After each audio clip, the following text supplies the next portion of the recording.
All right, everybody, and welcome back to Baseline with Colton Turner. I am, as you guessed it, Colton Turner, and this is our U.S. Open semifinals review recap of what happened, what we expect, and what a decent turnout for the Americans. We have one in the women's and in the men's. First that we've seen in a Grand Slam final since 2009, since Andy Roddick. Hopefully we see a winner.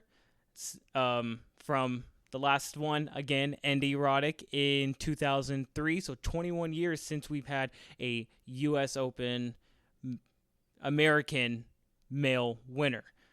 So we hope that Fritz can capitalize on that, but I'm getting ahead of myself. As always, ladies first, we have our first match that appeared was Emma Navarro versus Aryna Sabalenka.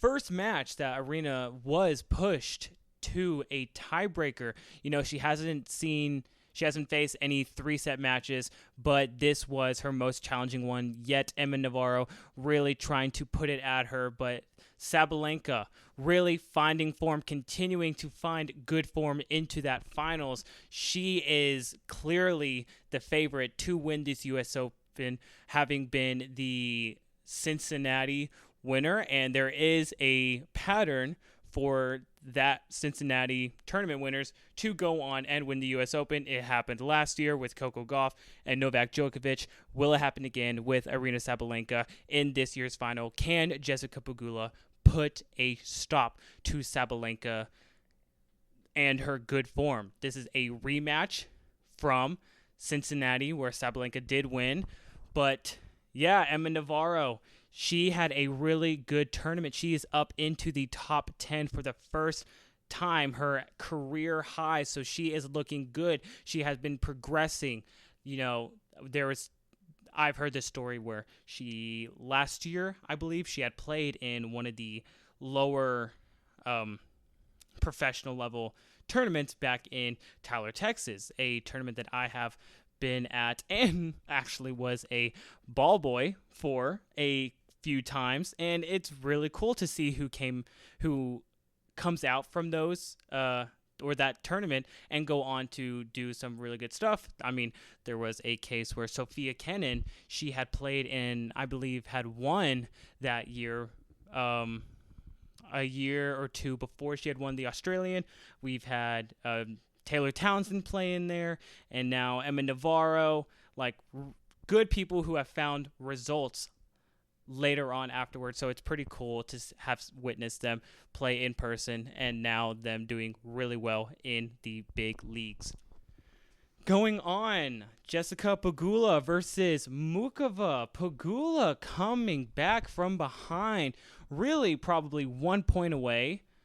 Had she lost a certain point, she probably would have lost the match. Jessica, in her after-match interview, had told that, you know, she felt that she was like an amateur on the court. She's literally, in quote, felt like she was going to start crying or tearing up because she felt embarrassed just how good Mukova was playing. Mukova had Jessica's name in the first set up to 2-0, about to go up 3-0.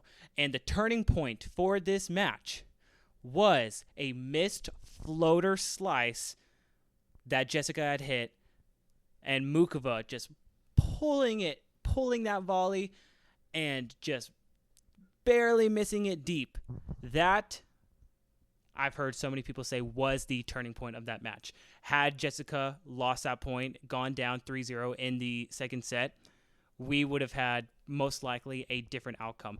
But Jessica really digging in, finding that mental game to come back, winning the next 2 sets. She was 1-6, 6-4, 6-2. She is into the finals to play Sabalenka. My heart really wants for her to win. I am excited to see this match unfold. I am excited to see that rematch from the Cincinnati Open. Let's go, Jessica, in my biased opinion. But Sabalenka, good form, so we'll see what happens. Let's go on to the men's. for our first match, our first semifinals match that appeared, Yannick Sinner versus Jack Draper. Jack Draper not having the best time out on court.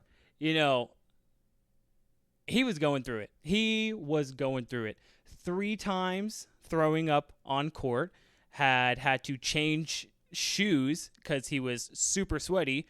Ball fell out of his pocket, ending up with a let call. Like, what is going on? What happened? Like, I mean, the ball thing, you can't really control, and how sweaty you are, you can't really control that either. But, I mean, anything with all of that, he couldn't really control. But a very chaotic match. A very chaotic happening for Jack Draper. Throwing up, he had done that in the Australian Open this year, I believe against Sinner as well. I do have to look back on that. I need to double check my source with that or my facts. But yeah, is this a little bit of an anxiety just welling up? We know that it happened with one WTA, I cannot remember her name, that it had happened similar to this, throwing up on court, I believe in like a big match for her. Was this the same thing for Jack Draper? Was this a bit of an anxiety just happening and just really couldn't handle the pressure of the situation, being in the semifinals, facing the number 1 in the world? How was his mental game in it? And, you know, it wasn't meant to be.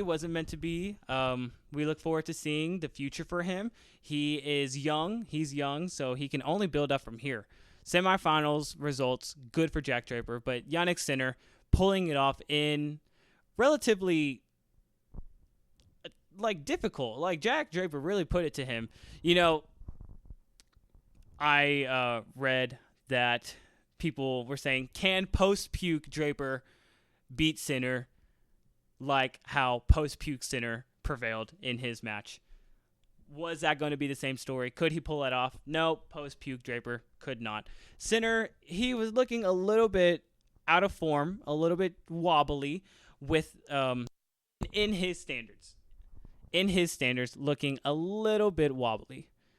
But he does pull off the win going into the finals. The favorite to win this match. He is in form. He is not, or it doesn't look like he's being affected now that about the drug or the doping controversy.